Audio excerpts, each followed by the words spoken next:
Assalamualaikum warahmatullahi wabarakatuh. Perkenalkan, nama saya Nepi Surudin dari kelas Penjas 2C NPM 1921911112. Saya di sini akan menjelaskan tentang perkembangan kurikulum. Perkembangan kurikulum adalah proses perencanaan dan penyusunan kurikulum oleh pengembangan kurikulum atau kurikulum developer, dan kegiatan yang dilakukan agar kurikulum yang dihasilkan dapat menjadi bahan ajar dan acuan yang digunakan untuk mencapai tujuan pendidikan nasional.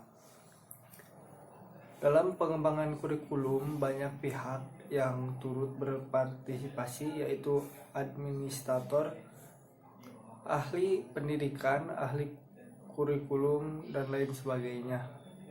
Namun dari pihak-pihak tersebut yang secara terus-menerus turut terlibat dalam perkembangan kurikulum adalah administrator, guru, dan orang tua.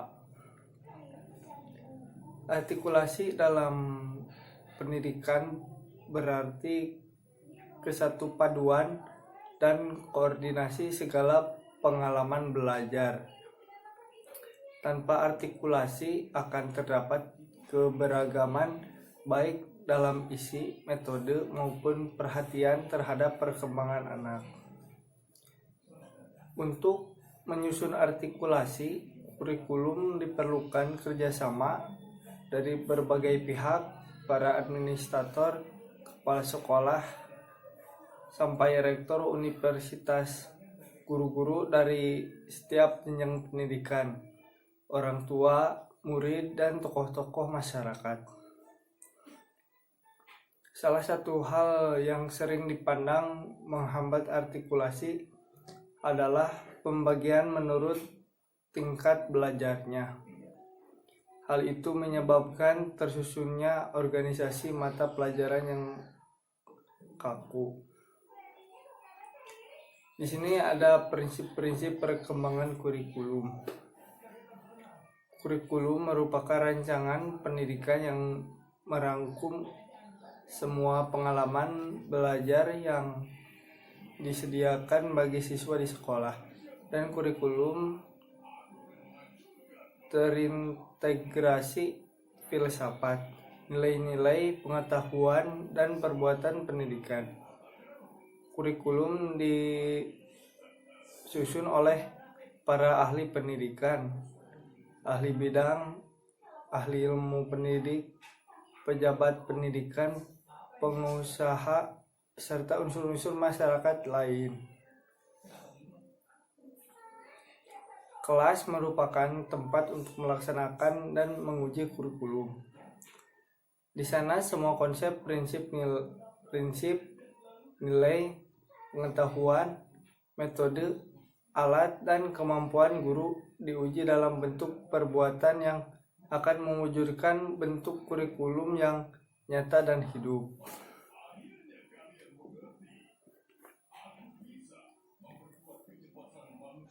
Dan ada beberapa prinsip dalam pengembangan kurikulum, yaitu prinsip relevansi.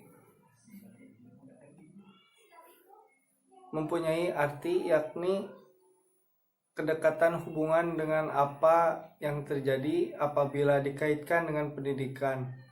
Berarti perlunya kesesuaian antara pendidikan dengan tuntutan kehidupan. Yang kedua ada prinsip fleksibilitas.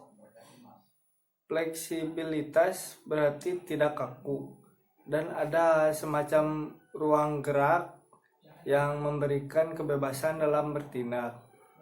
Yang ketiga ada prinsip efektivitas. Sejauh mana perencanaan kurikulum dapat dicapai sesuai dengan keinginan yang telah ditentukan. Yang keempat ada prinsip efisiensi.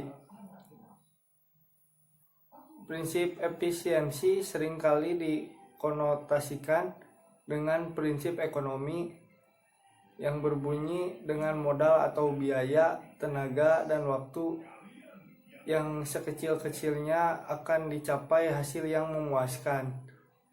Efisiensi proses belajar mengajar akan tercipta apabila usaha, biaya, waktu, dan tenaga yang digunakan untuk menyelesaikan program pengajaran tersebut sangat optimal dan hasilnya pun bisa optimal. Yang kelima, prinsip berorientasi tujuan berarti bahwa sebelum bahan ditentukan, langkah yang perlu dilakukan oleh seorang pendidik adalah menentukan tujuan terlebih dahulu. Yang selanjutnya, prinsip dan modal pengembangan kurikulum. Prinsip ini memiliki maksud bahwa harus ada pengembangan kurikulum secara bertahap dan terus-menerus, yakni dengan cara memperbaikinya, menetapkan dan mengembangkan lebih lanjut kurikulum yang sudah berjalan setelah ada pelaksanaan dan sesudah diketahui hasilnya. Sekian dari saya. Wassalamualaikum warahmatullahi wabarakatuh.